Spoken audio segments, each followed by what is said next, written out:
હાલો friends, આજે આપણે બનાવીશું વધેલા ભાતમાંથી નાસ્તાની રેસીપી. તેના માટે આપણે વધેલા ભાત લીધા છે.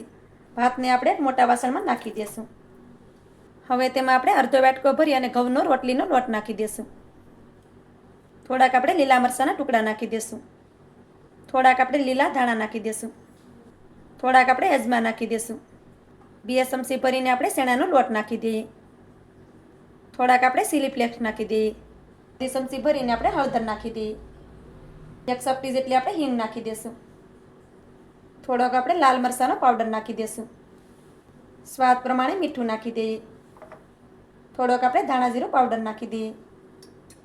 હવે આપણે તેને થોડી વાર માટે સાઈડ પર રાખી દઈએ. નાસ્તાને વધારે હેલ્ધી બનાવવા માટે આપણે નાનો ટુકડો દૂધીનો લીધો છે. તેમાંથી આપણે સ્યાલ પણ કાઢી લીધી છે. હવે તેને આ રીતે ખમણી લેવાની અને તેને ખમણી લેશું. તેનાથી નાસ્તો છે તે એકદમ હેલ્ધી બનશે. દૂધીને આપણે ખમણી લીધી છે. હવે તેમાંથી પાણી છે તેને આપણે આ રીતે નીસવી અને કાઢી લેવાનું છે.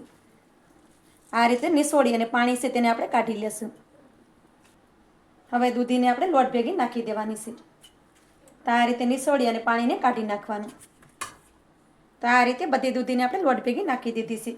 હવે બધી વસ્તુને આપણે મિક્સ કરી લઈએ. આ રીતે મસળવાનું.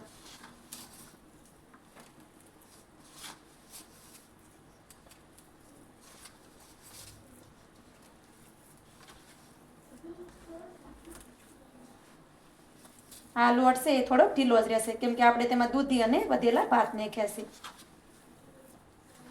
પણ આ નાસ્તો છે તે ખાવામાં એકદમ હેલ્ધી છે. આ રીતે આપણે બધી વસ્તુને એકસરખી મિક્સ કરી દીધી છે. હવે તેમાં આપણે 1 ચમચી ભરીને તેલ નાખી દઈએ, જેથી કરી લોટ આપણા હાથમાં ન ચોંટે. પછી તેને સારી રીતે મિક્સ કરી દેવાનું છે. આ રીતે આપણે બધી વસ્તુને સારી રીતે મિક્સ કરી દીધી છે. હવે આ લોટને આપણે રાખવાનો નથી, કેમ કે આપણે આને વધારે રાખશું તો દૂધીમાંથી પાણી છૂટી જશે અને લોટ છે તે વધારે ઢીલો પડી જશે. તો આપણે તેમાંથી તરત નાસ્તો બનાવી અને રેડી કરી લેશું. નાસ્તાને બનાવવા માટે આપણે તવાને પણ ગરમ કરી લીધો છે. હવે તેમાં આપણે થોડુંક તેલ નાખી દઈએ અને આ રીતે ફેલાવી દેવાનું. હવે આપણે થોડોક લોટ લઈ આ રીતે તવા ઉપર રાખી દેવાનો છે અને આ રીતે તેને ફેલાવી દેશું.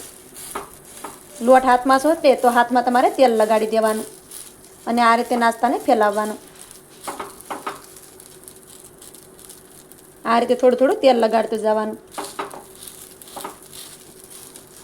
પછી નાસ્તાને આ રીતે આપણે સારી રીતે ફેલાવી દેવાનો છે. આ લોટ છે તે એકદમ સોફ્ટ હોય છે, એટલે તે આસાનીથી ફેલાઈ જશે. તો આ રીતે નાસ્તાને આપણે ફેલાવી દીધો છે અને નાસ્તાને આપણે મીડિયમ ઠીક રાખ્યો છે. નાસ્તાને આપણે વધારે પડતો પતલો નથી કરવાનો, કેમ કે નાસ્તાને આપણે બીજી સાઈડમાં નગર પલટશું ત્યારે નાસ્તો છે તે તૂટી જશે. તો આ રીતે તેને મીડિયમ ઠીક રાખવાનો. હવે નાસ્તાને આપણે એક સાઈડમાં સડવા દેશું. નાસ્તાને આપણે એક સાઈડમાં થોડી વાર માટે સડવા દીધો છે. હવે તેને આપણે બીજી સાઈડમાં પલટાવી દઈએ. તો આ રીતે નાસ્તાને આસાનીથી પલટાવવાનો, જેથી કરી તે બિલકુલ પણ તૂટે નહીં. તો નાસ્તાને તમે જોઈ શકો છો કે આ રીતે તે આસાનીથી પલટી જાય છે.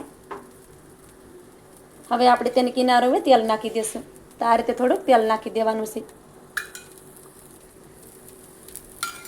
હવે નાસ્તાને આપણે બીજી સાઈડમાં પણ સડવા દઈએ. નાસ્તાને આપણે બંને સાઈડમાં ફેરવતા ગયા છે. તો નાસ્તો આપણો સારી રીતે સડી ગયો છે. નાસ્તાને તમે જોઈ શકો છો કે તેનો કલર પણ સરસ આવી ગયો છે. હવે આપણે નાસ્તાને કાઢી લઈએ. નાસ્તાને આપણે એક થાળીમાં લઈ લેશું. હવે આપણે આ જ રીતે બીજા નાસ્તાને પણ બનાવી અને રેડી કરી લેશું. આ રીતે આપણે બધો નાસ્તો બનાવી અને રેડી કરી લીધો છે. આ નાસ્તાને તમે દહીંની સાથે અથવા તો ચટણી સાથે પણ ખાઈ શકો છો. ખાવામાં તો ખૂબ જ ટેસ્ટી લાગે છે. સાથે સાથે આ નાસ્તો એકદમ હેલ્ધી છે. તો એકવાર ચોક્કસથી બનાવજો. તમારી આજની રેસીપી તમને સારી લાગી હોય તો લાઈક કરી કોમેન્ટ કરી દેજો. ચેનલ પર નવા હોય તો ચેનલને સબસ્ક્રાઈબ કરવાનું ભૂલતા નહીં. તો મળીએ એક આવી જ નવી રેસીપીની સાથે. ત્યાં સુધી બધાને જય માતાજી.